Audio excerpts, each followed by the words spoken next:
Welcome to This Just In with This Just In. As your host, Justin Core. This is a show where we take a deeper dive into the stories most important to you.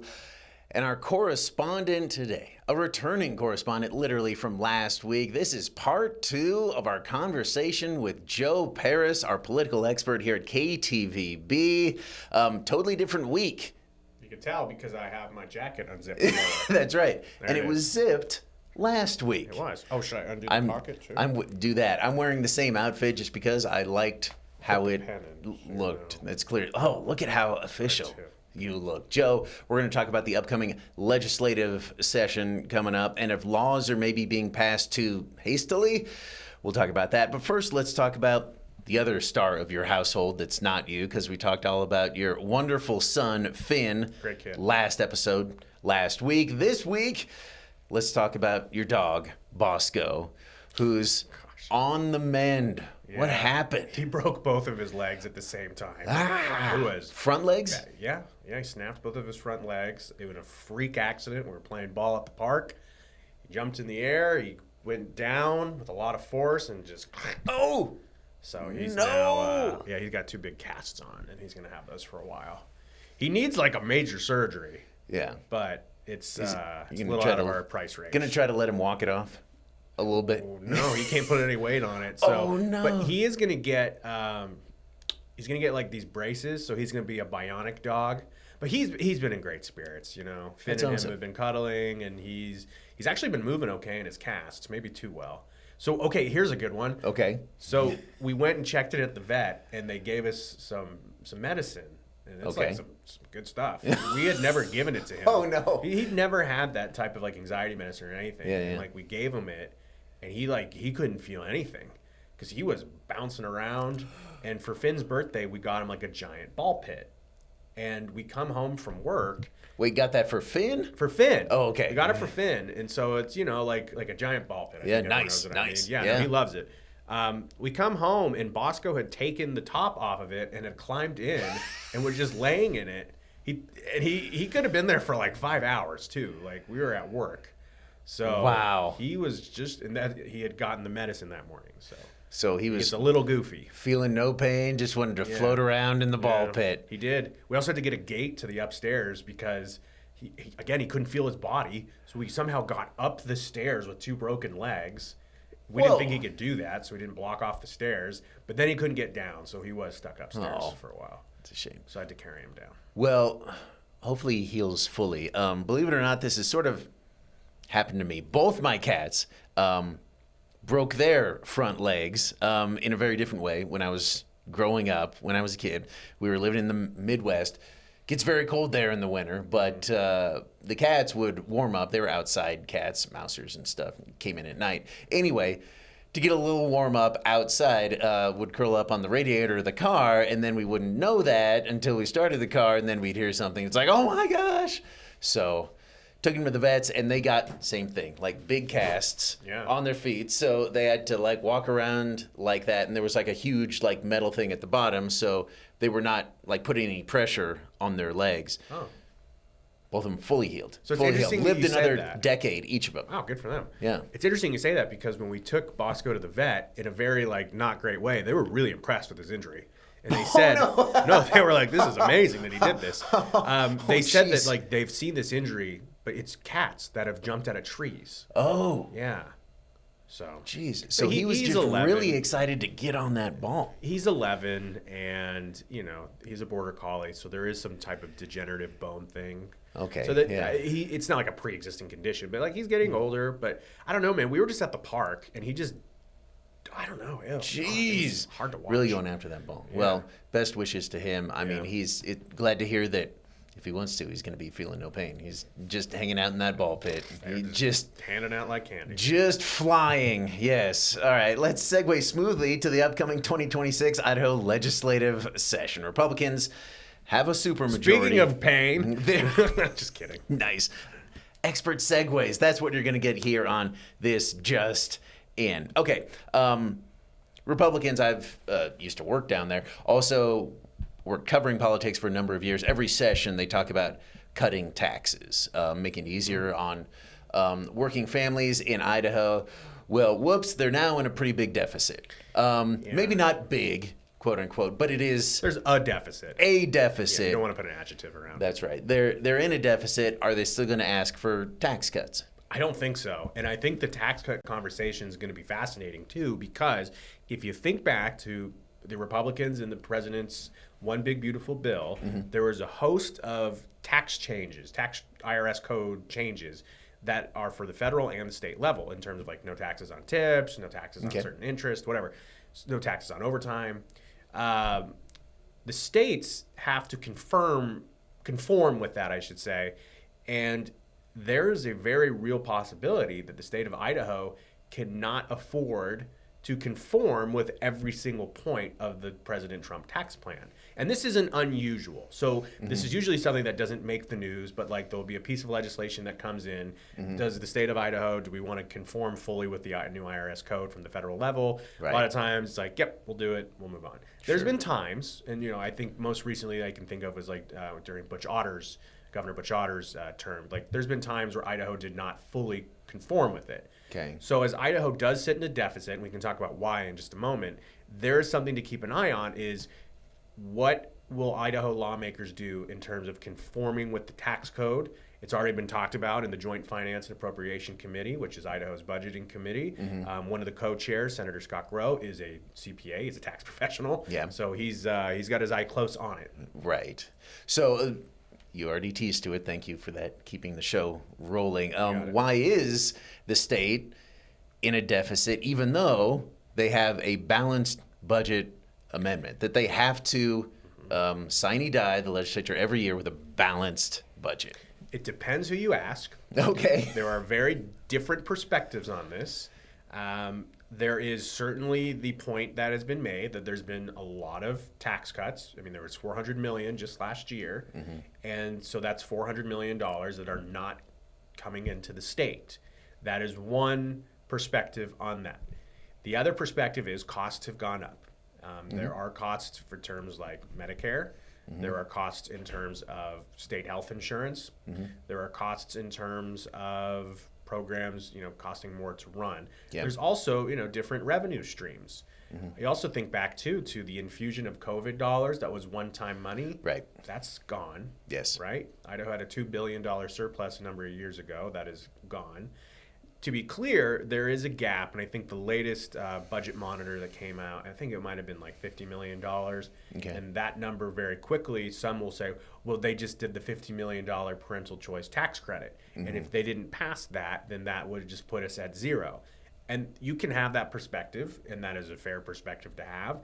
When I talk with legislative leaders, in a nonpartisan way, when I talk with nonpartisan leaders, they say, we invested in programs, not just that, but we invested in programs that we believed in, and we made choices. And not every Idahoan's going to agree with those choices. Right. So they're going to have to do some real reckoning in terms of budgeting and figure out how they want to pay for this. There are costs, and there are things that need to get paid for. Revenues have been down in certain metrics. Collections have been down in certain metrics. They've also been up in other metrics. So it's, we could do 5 hours on that report. No, we won't. 5 hours on I'm not taxes. I'm not going to get a 10-part episode. You got a 2-part. Let's not be I don't want to greedy. be greedy. I mean, it's the giving season, but whatever. JustIN Grinch core. All I asked for the holidays was a 10-part episode. Oh, geez. You can do it. I won't be here for it. No, Joe, you don't have time for that. So is there any appetite among legislators to revisit some of those new programs that they passed a year or two ago, and they're like, man, we just can't afford this anymore? I think the big target is going to be healthcare costs and Medicare and Medicaid.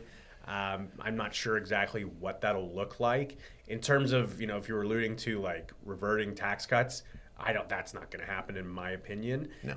This is an election year. So in May, there's going to be, all these lawmakers that their seats are up and they're going to run in the primary. And a lot of times the Republican primary is basically the de facto election with such a heavily Republican state. The general election is next year in November. But this is an election year, and this is going to be interesting to see what type of appetite there is for social issues Yeah. And if you have candidates that say, well, the representative currently, they led us to a hole in the budget, so Right. elect me to go do it. So this will be fascinating. Yeah, I think you're right. There's no way anyone's going to reverse tax cuts. Speaking of finances, I talked to Mayor-elect of Nampa, Rick Hogeboom. You heard from him on the last episode, part 1 of our conversation. Last week. That's right, last week, who hoped that lawmakers might revisit House Bill 389. This all the way back from 2021, which is meant to cut taxes for more local jurisdictions like cities. But he says it's actually just cutting developers' taxes and then bringing down cities' budgets and their abilities to pay for things. Any talk of revisiting that? Yeah, every candidate for mayor in the Treasure Valley that I spoke with Really? was like, everyone. We got to do something about this. And it came up in the KTVB debates as well, where they will likely go down as a group. And I wouldn't even be surprised if a guy like Rick Hogeboom testified in a committee on this or whenever there's an opportunity to speak on it, because the cities are saying that 389 is handicapping them and it's not working and their budgets are too tight and they need to pay for things. The other perspective is from some lawmakers at the State House. They argue that city budgets are growing too quickly and that they need to make decisions about what is and is not necessary. And there's a very nuanced, very in-depth conversation to have between these two perspectives. And like the power of the purse is at the state legislature in this one, where they have not full, but they have authority over certain decisions that are for local districts. I mean, a lot of the taxing authority and whatever. So 389, will it get fully revisited? Probably in some way. Yeah. But these mayors don't get a vote. You know what I mean? Like lawmakers are going to make this decision. Right. So it'll come down to which local legislators have gotten the feedback that, okay, this is how it's affecting my constituents. Why do we need to change this? Yeah. And I do a lot of stories on growth for Growing Idaho. Oh, by the way, you can watch it every Tuesday morning on Wake Up Idaho. Why you can't afford a house? With no big deal. It's pretty much that every week. Sorry, everybody. The housing crisis, not my fault. But all city leaders, you're right, talk about growth paying for itself. And that essentially means developers, it's like, okay, you're going to build all these new houses, this new strip mall, this new thing, whatever. Impact fees. Yes, you're going to pay taxes on that so that we as a city can, keep up with cost for the roads and even, school districts, something similar, infrastructure, water, sewer, all that stuff. And they're saying, well, like they're capping how much we can tax them on that. So they're getting off easy, and now we can't pay for roads. And then something that came up in the Nampa debate that was fascinating to me was you have like national developer corporations and like big building companies that can likely afford the overhead of certain projects. But with the impact fees, local builders sometimes they can't afford that. So then it becomes, are we supporting local developers and local companies, or are these contractors from out of state that can afford to do business because of their massive, financial power? Gotcha. Not all developers are, And that's a whole different issue. Right. It's a whole different issue. But again, it's part of that nuance. Related. So that's why it takes them months to do a legislative session. Speaking of finances, you had this story just yesterday. A new report says some families used state education funds to pay for non-educational expenses as part of Idaho's largest virtual charter school. What happened? So we reported this last week, and it was so the Idaho Home Learning Academy, ILA. What do you know about them? It's interesting because I don't think a lot of people who are not plugged into education know that there is a virtual public charter school in Idaho. It is a school choice option that it is partnership with the Oneida School District, Malad. Shout out to Malad. Hey, we love Malad. Thanks for watching. By the way, that's one of the governor's favorite places to name drop when he's like, we went to Malad, and he always says Malad. It means I love bad it, or sick in French. Does it? Yeah. Oh, well, I think it's a lovely spot. Anyways, so they named it that to keep people away. No. Keep the growth it's gorgeous. Down. It's a nice spot. Anyways, long story short, ILA is basically this model where students do virtual school in tandem with parent-led instruction, which homeschooling, right? Right. Okay. So as a part of this, the way it works is the state of Idaho was funding Isla like a standard charter school. So they get distribution based on daily attendance rates, based on full-time employees, teachers, and so the state of Idaho's laws were not tailored and written in a way to recognize the mechanism of a virtual charter school. So as a result, there's been some conversations about, are they being overfunded? I mean, this is technically like the largest public school in Idaho. They have more than 7,000 students that are enrolled in Iowa. Wow. And it's an amazing program when I talk to the parents in terms of their firsthand stories of how it's impacted their child. And there are definitely conversations about test scores and standardized testing, and we can get into that. But as a part of this program, there are 3 ESPs, education service providers, which basically they get the money from the state, and then they help with teachers, and they help with instruction and curriculum. And then another part of this in Isla, which by the way, there's like 10 different virtual charter schools, Isla being the biggest one. Parents are eligible for $1,700 to $1,800 in these educational expense dollars. And so they go through these vendors, these online vendors, and they're able to buy things to supplement learning, textbooks, curriculum, educational expenses. Okay. The problem has become part of this giant audit by the Office of Performance Evaluation, OPE, which is an unbelievable nonpartisan government group that does deep dives into major questions. They found that there was definitely some dollars spent on things that were probably not educational related expenses. So like what? So the big one that came up was that a parent bought a paddleboard for themselves so that they could go paddleboarding with their child, but they needed to have their own paddleboard to make sure that their paddleboard kid was safe. Like they didn't want their kid out on a paddleboard by themselves in the middle of the lake. So that is one that has drawn scrutiny, but at the same time, there's also been questions about things like, baseball equipment or trampolines. And when you talk to on its face, you can understand like why is someone using a trampoline for educational expenses. Part of the deal here is that if that's your PE, if that's your physical education, like public school kids are entitled to, then that's an educational expense. Right. There's a lot of nuance between purchases where, some people are like Netflix subscriptions is one that people are talking about. Streaming service subscriptions where it's like, what are you streaming? Like it depends. Right. Yeah. Is this a history series that you subscribe to for 1 month to get like, they roll in a TV into public school classrooms and they have access to documentaries and stuff. I don't think they do that anymore, but I'm glad to hear that you're old enough now to remember that. Yeah, I am. Do you remember a projector? They would like you had the light and you put the see-through screen on. Yes. So, anyways, another problem, and this, by the way, they got like close to $50 million from the state, so they got a lot of money. Not all of this was going to educational expenses. Okay. They are paying teachers, they are paying staffers. Yeah. And it is a comprehensive program when you talk to Isla leaders. This isn't a situation where a kid sits down at a laptop all day and there's a teacher on the screen talking to them. Like it's very interactive. Parents need to be motivated to work with their child at their own pace. A lot of times there are children that have learning disabilities like dyslexia.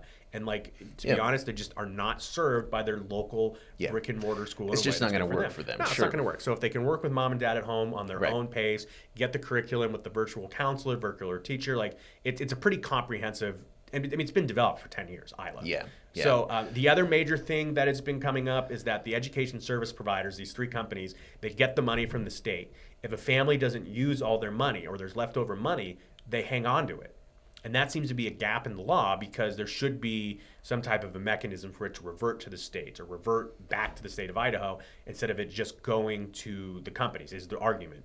Gotcha. And the bottom line here, when I talk to lawmakers on both sides of the aisle and stakeholders in education, is first of all, no laws were broken, no rules have been broken. Yeah. The argument is there's no malfeasance here, but the laws in Idaho were not written in a way that appropriately affect how this virtual charter school will work.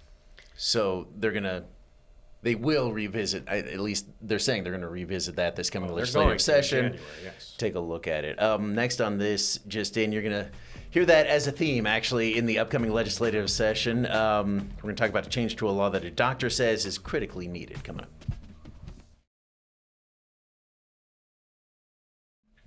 Welcome back to This Just In. We're talking with Joe Parris about the upcoming legislative session and how it's going to impact you.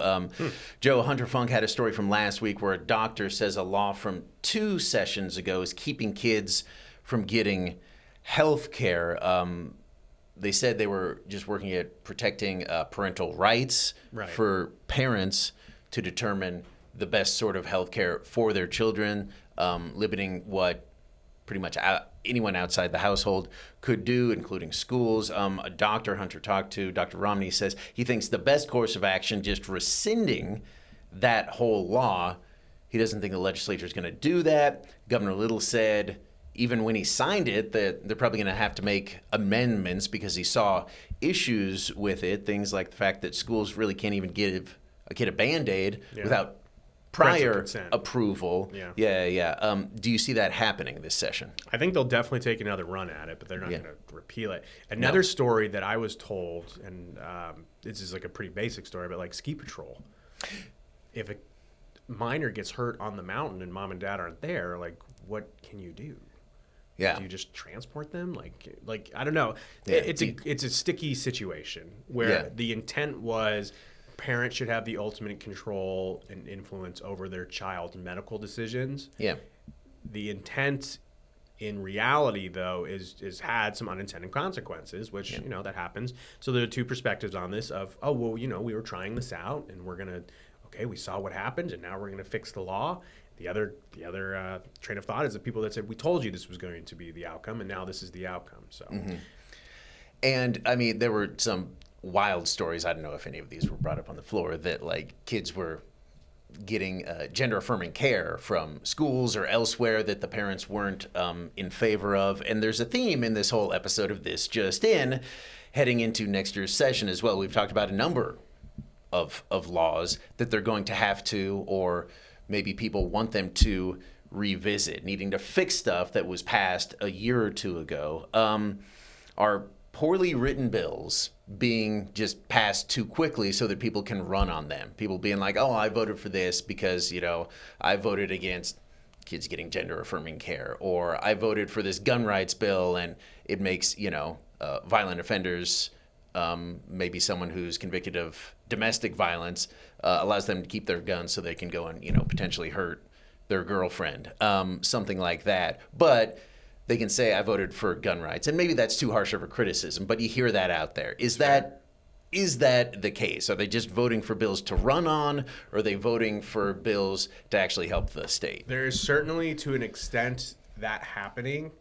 On the flip side, though, when you talk to lawmakers, they genuinely believe in the intent, for the most part. But there are certainly, too, lawmakers that, this is a business, and this is a political atmosphere where you are fighting for what you believe in, and if you think that is the best way to accomplish it, you're going to fight tooth and nail to do it. You also hear from lawmakers that say, look, this is what my constituents wanted.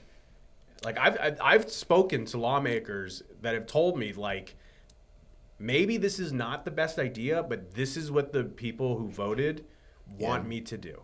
Yeah. And it is in the name. They are representatives. They are. They're there to represent the constituency, so if they're like, hey, I want this bill. I think there may be some unintended consequences, but I think that for the most part, it's going to help. I remember it brings me back to a different talk about different legislation a number of years ago, where the Governor Otter at the time, said, look, we want to take the idea of do no harm, just like a doctor would, where it's like, whatever we do, we want to do no harm. That not necessarily the case, it seems, with every piece of legislation. This is a very active legislature in Idaho that is very invested in the issues. This is not a passive group. So they like to jump in, and there are certainly unintended consequences. Alrighty. Next year on This Just In, potential surprises for this session? ? We'll talk about it with Joe.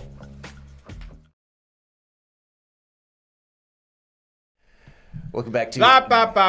We've had enough of that. Welcome back to This Joe In. Thank you so much for joining us here on my program. My guest this week is Idaho's correspondent on telling you can't buy a house. This is JustIN Core. Justin, the question many people are asking me is, what gives you the right? Also, how dare I? How dare you? I hear that a lot as well. And honestly, the answer is, hey, I know Maggie O'Mara. I'm bulletproof. Do you feel that way? Yeah, absolutely. Are you kidding me? Yeah, she would never. Yeah. But I could sick Maggie on you, and you don't want that. No, You don't want that smoke. See, okay, so I disagree with you. I think she wouldn't. No, she wouldn't. Maggie stood up to me when I first started. She stood up for me, I should say. When I first started, there was a lobbyist that was a little harsh with me, and she got on the phone with them and said, "You be nice to Joe Parris. He did a good job, and we are not going to have that." Here comes Idaho's news mom. Don't you talk to my boy like that. Saint Maggie the Benevolent. Real quick, you see any surprises for this legislative session coming up? Look, it's the Idaho legislature. There's going to be a handful of bills that make national headlines, whether they get votes or pass.